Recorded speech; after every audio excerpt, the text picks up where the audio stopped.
merujuk di Ensiklopedia Indonesia, Ensiklopedia Nasional Indonesia, Ensiklopedia Internasional, Ensiklopedia Americana, dan buku karya Philip Sherrard yang berjudul Bizantium, Abad Besar Manusia. Assalamualaikum warahmatullahi wabarakatuh. Seorang tokoh mitos yang bernama Romulus mulai membangun cikal bakal Romawi sekitar tahun 753 sebelum Masehi. Mereka menyebut sistem pemerintahannya dengan sistem republik. Namun seiring berjalannya waktu, ketika terjadi perang saudara, Antonius, seorang penguasa Romawi pada saat itu, dapat dikalahkan oleh Octavianus sekitar tahun 27 sebelum Masehi.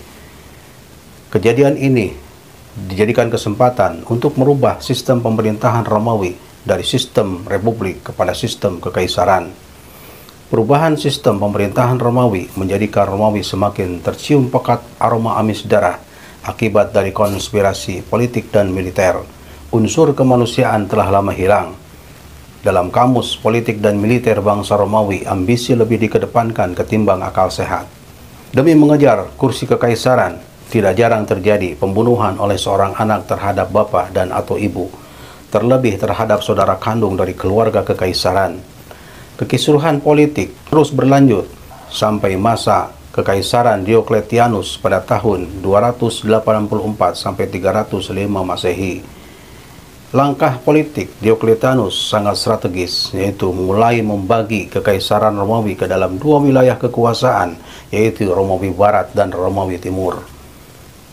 Sahabat yang dimuliakan Allah, keputusan Diocletianus membagi Romawi ke dalam dua wilayah kekuasaan ternyata menyulut konflik besar.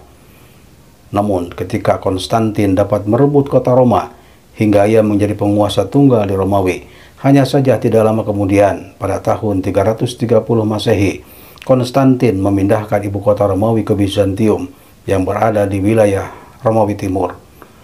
Kota Bizantium awalnya didirikan oleh Bijaz dari bangsa Megaria pada abad ke-7 sebelum Masehi. Kota Bizantium silih berganti dikuasai oleh beberapa penguasa seperti Persia, Athena, dan Sparta.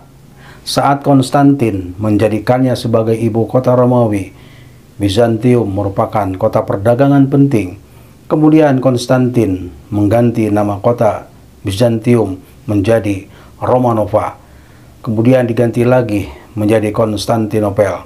Sedangkan Bizantium merupakan sebutan baru bagi Romawi Timur. Pada saat Justinianus berkuasa pada tahun 527 sampai 562 Masehi, Romawi melebarkan kekuasaannya ke berbagai wilayah, dan ia pun berambisi untuk menyatukan kekaisaran Romawi dengan menguasai kembali wilayah barat. Namun ambisinya terhenti dikarenakan Justinianus meninggal.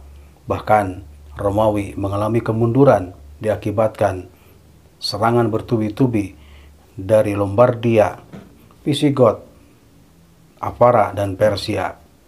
Baru ketika Kaisar Heraklius berkuasa pada tahun 610 sampai 641 Masehi, secara bertahap Romawi dapat dikendalikan dan dapat diselamatkan. Namun itu tidak berlangsung lama karena Romawi menghadapi banyak sekali musuh.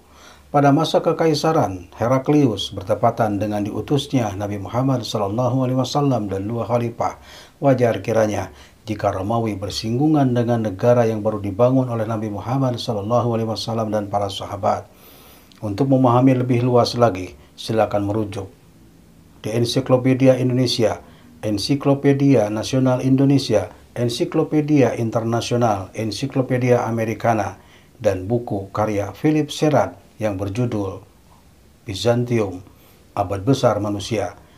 Bagaimana kondisi perekonomian Romawi pada saat itu? Ikuti terus channel kami, Wangsit Pasundan Menjemput Berkah, di episode selanjutnya. Wallahu a'lam bishawab. Semoga bermanfaat. Assalamualaikum warahmatullahi wabarakatuh. الحجرة رحلة هادينا حمل الإسلام لنا دينا الحجرة رحلة